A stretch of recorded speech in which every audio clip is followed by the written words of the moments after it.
Chapter 1: Anxiety and Teen Depression During COVID-19. Social distancing, a requirement due to the pandemic, has been rather challenging for school-going folks. Not only are they missing out on a lot, but the lack of certainty about when things will be back to normal also adds to the mental stress and anxiety they experience. Children thrive on social interactions. Today's generation is mostly about connectivity and staying in touch with one another 24/7. Imagine taking that away from them. They are bound to act out, throw temper tantrums, exhibit frustration by picking fights over petty issues, and being distant and closed up emotionally. Many children are mourning the loss of important milestones, like their proms and graduations. Many had great opportunities to come up in terms of scholarships and internships at their favorite firms. All seems to have gone into a pending mode, and the worst of it is, no one can say for certain when all of this will come to an end. They are experiencing the social distancing blues and are finding this transition rather difficult and redefining. The reason our children are facing the worst is that they are in the prime age of youth. This is supposedly the time when we create memories with friends that last a lifetime. It is the time when they fall in love for the first time, share some special moments with a beloved, have butterflies in their stomachs, support school teams during ball season, and go through many things together. This leaves parents rather confused as to how to make their time at home more fun, collaborative, and joyous. For if they don't, their children can easily go into depression or face quarantine fatigue. We are tasked with educating them, not just about the virus and its effects, but also about how they can keep their anxiety and stress managed. This will surely help them achieve a better state of mind and find some positivity in this otherwise gloomy situation. How COVID-19 is affecting school-going kids. Researchers at the University of Bath, led by a clinical psychologist, Maria Lodes, explored how isolation and disease containment measures affected the mental health of both kids and teenagers. The study was published in the Journal of American Academy of Child and Adolescent Psychiatry.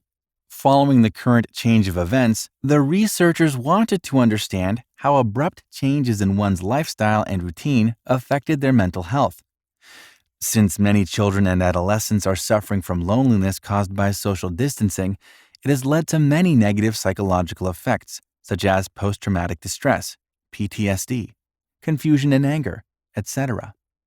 In the review, Lodes and her team of experts examined articles and studies from 1946 to 2020. Of the articles, 83 met the inclusion criteria and 63 reported some form of isolation with a strong link to depression, anxiety, obsessive-compulsive disorder, trauma, and mental health concerns. The studies included approximately 51,576 children with a mean age of 15.3 years. Of the study's articles, 43 were cross-sectional studies, 61 were observational, and 18 were longitudinal. All the studies included some manipulation and biases, but longitudinal studies provided the most apt statistics and graphical measures. They were mostly based in Asian countries like China, Malaysia, Russia, Thailand, Iran, Korea, and India. They all implied that social distancing and loneliness increased the chances of developing depression over time. The majority of the participants in the studies self-reported feeling anxious and stressed out even 5 to 9 years later. The duration of loneliness impacted how depressed or anxious the then adult was. It was also found that young adults were the most likely to feel the stress caused by prolonged isolation and loneliness. They were 3 times more likely to become depressed in the future due to social isolation. They reported seeking therapies and counseling to overcome anxiety and reduce the severity of the symptoms of depression. If this remains the case, policymakers and public health officials will have to adhere to the rise in demand for therapists and social services for younger people, because if this continues any longer, a generation of depressed and anxious people will be raised. Another study also suggests that many children, as well as adults, will need clinical therapy to go back to living their normal lives, as these many months are enough to form new habits and behaviors. Therefore, the normal we used to live in won't seem normal at all, and thus, many people will have a hard time adapting to the changes in the dynamics of how things work. Fegert et al., 2020. Signs my child is anxious. Teen anxiety and depression have been on the rise since the past decade. The advent of social media has led to bullying and encouraged teenagers to mock one another from behind screens. They are more exposed than ever to triggering marketing, which compels them to believe in looking and feeling a certain way. When they don't, they feel less worthy.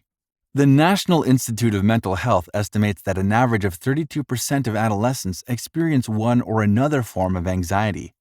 Females more prone to it than males. Sorbing and Lansford, 2019. Now add to that picture the current crisis, and you have depressed, anxious, and confused teenagers who don't know how to regulate their emotions and deal with the uncertainty of things. They feel powerless and out of control. Some are simply bored, while others don't know what to make of their free time.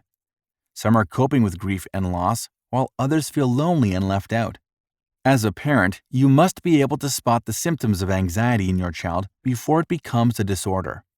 Some of the most common and earliest signs of anxiety in children include feelings of worry, irrationality, and fear, extreme irritability, mood swings, sleep disruption, restlessness, tense muscles, poor focus and concentration, hypervigilance, heart palpitations, etc. By being exposed to multiple, rather confusing messages about COVID-19 from the media and news channels, they are bound to feel anxious. Teens that experience anxiety may gravitate towards harmful coping behaviors, such as substance abuse or self-harming actions. But it is important to teach them about why these don't offer long-term comfort and peace. They may be worried about their friends and families getting sick or dying. They may be scared that there hasn't been any promising news about when the virus will end, or when a vaccine will be available to kill the virus from the roots.